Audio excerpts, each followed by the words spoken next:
150 and 250 feet of roadway coming from Mill Road to their entry point at the northwest corner of their property. Where that lot was purchased, right? It's where that lot was purchased, that the city... The city owns that lot in Fishatelli and Wilcox. Yes. He's asking property owners, who owns the property from that point on up to that, the Stonecreek, so that is your property line? So you've got Mill Road, then you've got that lot coming out of City Mill owns Road. the lot. Who owns above that? Whose property is that? I think it's Fishatelli's above that, and... You got Fishatelli and Wilcox. Behind the lot, you go in east, that's Stonecreek's property. So Stonecreek owns all that property through there? Yes. And that's the easement that Wasatch has acquired. That's the easement that we acquired for Heber City of 66 feet across the northern boundary of their property. How deep is the lot itself that we own? You know, I don't know the dimensions of that lot. Isn't it, wouldn't it be 150 to 250? I don't think it's quite that deep. So- I would guess maybe... Like 75 or 80 feet, something like that. So basically, we own the lot, and you own an easement, and Stonecreek owns the land, so there's no issue with that. It's the construction cost. It's a construction cost. And so we've made some proposals to Stonecreek as part of this negotiation back and forth, and I think we can work that out. So I would request that it not be in this agreement because it doesn't have anything to do with the extension of the bypass road. So there's really four things that one way or another between you and Stonecreek and the city's interest. There's the connectivity along the main bypass as it goes north. There's the curb. There's the initial work section and the retention pond. Well, water easements, that's in there no matter what, right? Yeah, you can correct me if I'm wrong, but that initial work section that we're talking about, I believe that's already approved in their plat. I could be wrong on that, Mark. Well, It's I'm not talking part of our about, first phase, so there's no road connection at that point during their first phase. Okay. so those are the four things that, as you negotiate back and forth, but they all do affect the city one way or another. Would you be willing, just on one of those, just to throw it out, to trade the 3 years and leave the connectivity, trade the 3 years for connectivity? Take out the 3-year trigger and leave in and put in the connectivity that the staff wants? So you're going to go back, so that I'm clear and understand correctly. This is what I think we've asked. May I? Sure. Is Red Ledges, and maybe you're not prepared to answer, but is Red Ledges willing to acquiesce to the eastern connection on the bypass road in exchange for no trigger and just having a 3-year extension? And you just defined it. Okay. We've actually had quite a bit of conversation internally about that easement. And we do understand the importance of that easement to the city, to staff, and to the community as a whole. I think that at this point we could look at giving that easement between Stonecreek and the bypass road, but we would ask that we get a longer time period for the extension. What about 2.5? You're going 3.5. And we were thinking more along the lines of going back to the 5 years that was originally proposed, and it was on the table a month ago or so. Wait. Could you disagree? Well, I just need to make sure I understood that correctly. Wait, will you just say that one more time? I just want to make sure I heard that correctly. Well, this is actually something else that we talked over with staff and Mark Smedley. So I was out of that conversation. And so- Last time we were on board with just even this 3 years was going to be adequate to get that water line, because that's been a huge issue for me from the beginning. Sure. And the water line, as you know, is still in there, so that's not an issue. We feel like that there is some significant risk in giving up that easement, and we discussed the issues behind that. And so to take on that risk, we feel like it would be fair and just to go for a longer extension So what I would say is instead of a trigger, we would go back to the 5-year extension, and Red Ledges would not be opposed to giving the easement between the bypass road and Stonecreek's property. Which includes the water line. We're worried about the water line. Which The water easement goes in. If we do a 5-year extension, is what he's saying, but I'm not familiar with the risks of doing it. Well, go ahead. It's just, either the government gets involved, or the government says, we understand now where you're going, work it out. Right? So the risk that she's talking about, Kelly, is legally between Red Ledges and Stonecreek, and their closed session give it that they're talking about. So we can discuss it, but it could, anyway, that's fine. That's the risk that he's talking about, not for the city. Correct. But if we do nothing, you still were required to do that road and give us the easement this year. By October of 2016.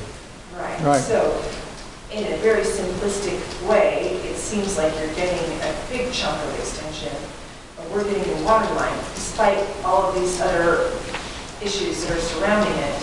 To me, that would resolve those two issues without tying all the other variables into it. I just kind of like the simplicity of addressing these things, but maybe everyone else doesn't agree with that.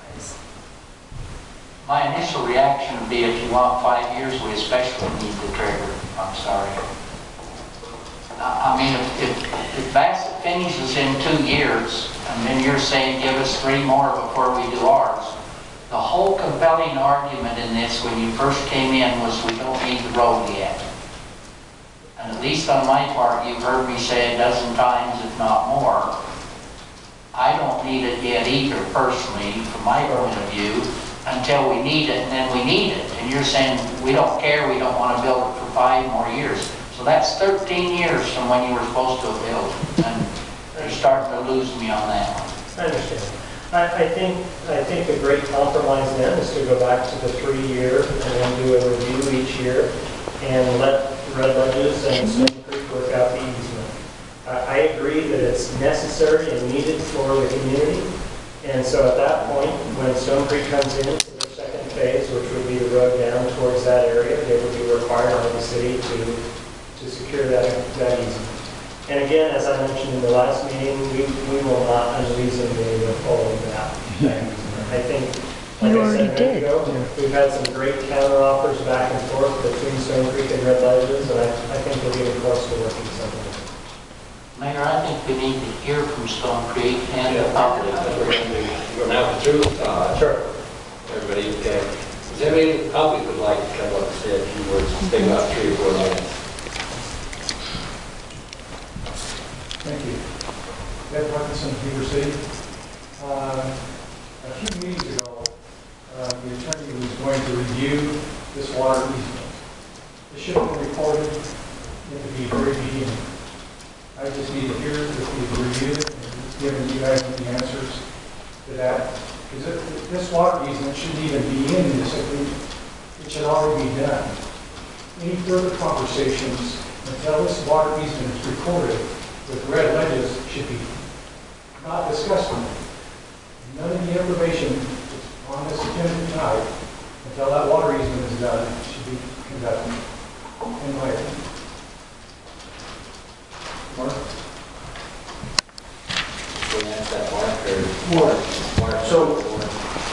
So the question is, have I reviewed the... Yeah, this water easement should have already been recorded when we made that earlier deal with Red Ledges. And you felt a couple months ago that it should have been. So why are we still discussing? I don't know, and I have to go back. I don't know that I recall saying it should have been. Well, okay, you were going to review it, right? Yeah. Okay. So yes, I answer that question. That has been reviewed extensively, and I guess to the point, we understand, and I think Red Ledges the city understands. I understand Red Ledges understands that's really a non-issue. The fact that this hasn't been granted, I think and then I want, well, Bart would speak to it as well, because that issue has been discussed ad infinitum these last 2 weeks. I'm confident that that's going to come and is not an issue. The 4 issues that are with regard are what Ron indicated. Correct, the water line goes in, it's part of the contracts, I have reviewed it, it's in there, Red Ledges understands that it's there. Has it been executed? No. Has it been granted now so that it goes with Stonecreek? No, it hasn't taken place right now, that's true. But is your question, under the current agreement, is Red Ledges required to give us the water line at our request without any, that's your point. Yeah, I think that was the conversation we were having, is why are we even talking about this? Because some people would believe that they are required to give it to us at our request, period. And so I guess that's... I'm confident legally that they're required to give it to us. It hasn't been recorded in the draft. No. Before the road is finished, So, not necessarily. or started, I mean, this started. I think See, I think that's the what contract we're ties it in. The contract ties it into very clearly when the road is completed and done. But there's additional, and I've talked to Red Ledges and to Bar about it, there is additional language that indicates that can come before the road is finished and put in. If they're willing, but we're just saying, are they required to? No, I'm pretty confident that legally they would be required to do it. So time the road is finished. We're saying No. I just think that was his question. The thing is, the city really hasn't put a formal request in yet, Red Ledges, and that's something we're trying to do with staff. Put a formal request in and let them handle that request has not been made. So the council mayor is going You're the only person you can come up with. I disagree with you. I think that it's... Go ahead. No, I apologize, but that just shows bad faith on my part for an earlier agreement with Red Ledges, how they use this as a tool to extend and extend and extend. So that's my particular point. The other point that I want to make is that we need a traffic study. Because once this Stonecreek goes in there, there's about 123 homes in there. If each home has 2 cars and they go out once a day, there's over 300 cars in and out of location. So a traffic study needs to be done because it's going to affect Valley Drive down. It's going to affect that 550 East Road that wraps around, and it's going to run all that traffic right in front of the middle school down there. And Well, I think that's just horrible. yeah, I mean, and that's only 300 cars a day. Now, my other neighbors have more than 3 cars. So guess what? There could be 500 cars a day. So the traffic study needs to be done before we have any more conversation with Red Ledges about this bypass road. Because this bypass road could be a big deal. If you take a look at how, you could put a stop sign at the bottom there by the church off of Center Street, drive a lot of that traffic up and down that road, and just take out all kinds of heat off of Center Street that are all trying to get up to Red Ledges anyway, and or up the hill. It just saved us so much grief and so many potential problems running all that traffic through the city in those 2 different directions. And that's my 2 cents. Thank you. Somebody else in the public would like to make a comment?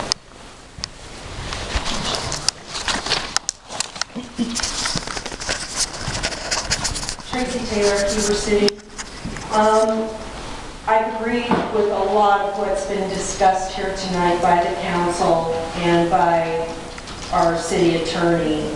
But there's one thing I think that I just wanted you to hear from a citizen, that I feel that our city attorney and you as city council people the city should be your #1 priority when you're negotiating anything. And I think at some point, listening to this back and forth negotiating, is I felt that there needs to be a reality check. We almost need to reboot this whole discussion, because the reality is, if we don't come to an agreement, Red Ledges has to start that bypass road this spring. That's that's where you start the discussion. Because I appreciate Councilman Smith's comments about the details and crossing the Ts and dotting the Is on that bypass road. I totally agree. And to put it on one developer or the other, this is an interlocal agreement on that bypass road. It shouldn't be put on one developer or the other. This affects our whole valley, not just those two developments. The one section I have real heartburn over is the 1.2 about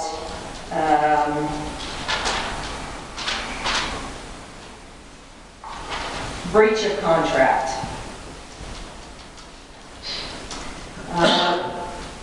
Without reading the whole thing, it says, if there's a breach of contract by Red Ledges,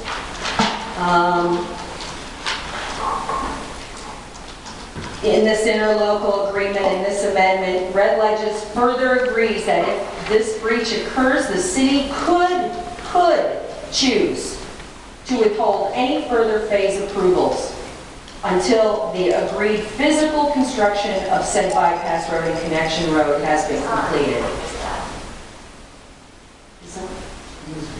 Okay, I'm sorry. That doesn't have any teeth in my book. I mean, and I think we're looking at that original interlocal agreement done in 2007, and we read through that going, boy, you know, we really didn't nail that down as good as we could have. That section of breach of contract is huge in your ability to protect the city and to protect the taxpayers of Heber City. You know, my job as a real estate broker is to think of everything that could possibly go wrong. That's my job, is to think of that. So I'm thinking, okay, say Red Ledges doesn't need any further approvals for any phases. Maybe they approved too many and they're still absorbing all that inventory. They don't need to come back to you for 5 years after they breach this contract. But this is the only thing you mentioned as far as any kind of penalty if they breach this contract. I, as a citizen, would like to see some financial penalties that goes towards the building of this bypass road. I'm not saying we get to use it for whatever we want to, but those, if they breach this contract, every quarter they have to make a payment to Heber City that is a bond payment that goes towards the building of that. Plus the fact that maybe instead of saying you could choose to withhold any further approvals, then you just say you will not approve any further approvals, period. Because it could be then the next council, whoever they may be, will feel bad and do something. They're not thinking of the city first. They're feeling bad that they've got to make these decisions. But that section of the contract I'm really concerned about. And I think that we should put some financial penalty on any breach of contract, because that only protects us as a city to finish that bypass road, which is the ultimate point of this whole agreement, is just to get that bypass road built if they breach their contract. And one last thing on just another note, I do agree about the entryway of Stonecreek getting that main Pichatelli easement, that was agreed upon last fall as the construction entrance. And if that is not going to be your construction entrance into Stone Creek, that will affect all of the neighbors that are here and have been keeping track of this whole issue this whole time. You know, and so that, I do think that is important. That's the initial work product. Yes. Up on the northeast. Yes, because you, and I know the Planning Commission did this as well. They made a point of saying that is the construction entrance for Stone Creek. So if you've got trucks coming in and out of other arteries, that is just going to cause more problems for the neighborhoods around. One last thing, I saw on one of the plat maps, it said the future bypass road. It said future Jordan Parkway. I know this is nitpicky, but I read that and I just went, who named that street? Because to me that means Jordan down, it's a suburb of Salt Lake City. And I hope the city will take a better look at what we're going to name this bypass road down the future. I mean, McNaughton Parkway. I mean, that used to be their farm. I'm just saying something that has to do with Heber, and that just made me think of Salt Lake. It actually has nothing to do with Okay, well, then you got to explain it to me, because the first thought in my mind is Jordan, West Jordan. There is a Jordan Parkway. Okay, thanks. Anybody else from public like to make a comment? Aaron Cunningham, I live on the Stub Road, 675. I agree with Tracy that that initial work piece needs to be put in place, and also have a concern about that eastern access easement being part of this agreement as well. There's a lot of traffic that would be alleviated from Mill Road to go down Center Street if that's part of it. But before I comment too much further, I'd like to hear what Stonecreek has to say before we, and then maybe we'll come back up to the public. Any other comments from the public? Yes. Mayor, I too would like to wait to hear from Stonecreek first. Stonecreek, Mr. Rick.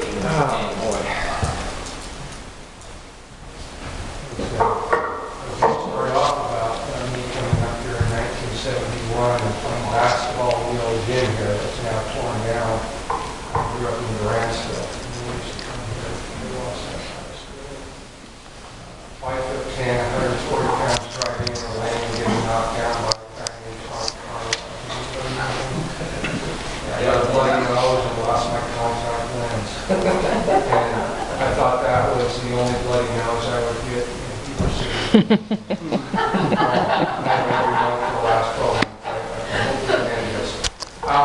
I find it interesting that Red Ledges, Mr. Cates, is more than willing to suggest that we be forced to turn over easements. And yet when the public or the city council requests that they be forced or demanded to turn over easements, i.e. the right-of-way, and he has a different take on it. I think it's a little disingenuous, to be honest. I'm really concerned about what I'm hearing tonight. This issue with the right-of-way and the coupling of the right-of-way to the extension was never the intent, and I think as City Attorney Smedley has indicated, that in his opinion, unless I've got this wrong, that the city has the right to demand it. I've never understood why that had been coupled, other than the fact that Red Ledges asked it. That came up in a work meeting some time ago. Red Ledges was on the agenda. I think it was a work meeting, it might have been a city council meeting. And the purpose of the city council meeting was to discuss the right-of-way. And there was no discussion by Red Ledges on the right-of-way. He came in immediately and asked for an extension. And somebody on council, might have been the mayor, suggested that we would like to keep those two separate. And Red Ledges' response was, well, we like to keep them all together. We'd like to get a full solution, keep them together. And that was kind of the end of it at that point in time. From that point in time, those two items have been wedded together. The right-of-way and the extension.